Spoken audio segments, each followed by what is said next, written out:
I mean, it's difficult to exactly put a specific figure on it, and it varies from sector to sector.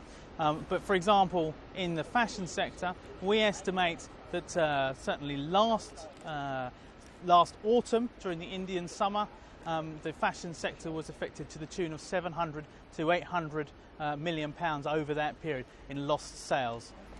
So what sort of weather is worst? Is it too much heat, too much wet, too much cold?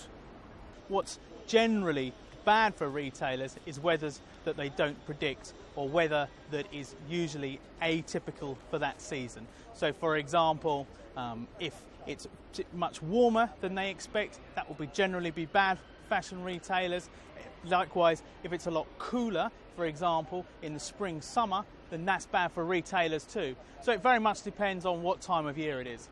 What are you expecting for the weather for the rest of the summer?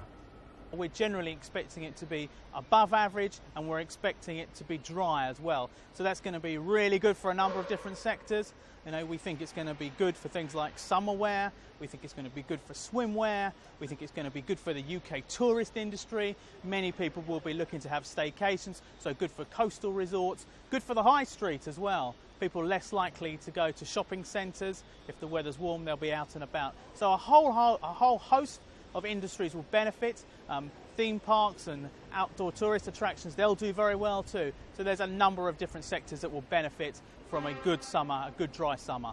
So who among UK retailers, in your view, is best at anticipating changes in the weather and making use of weather-based technology?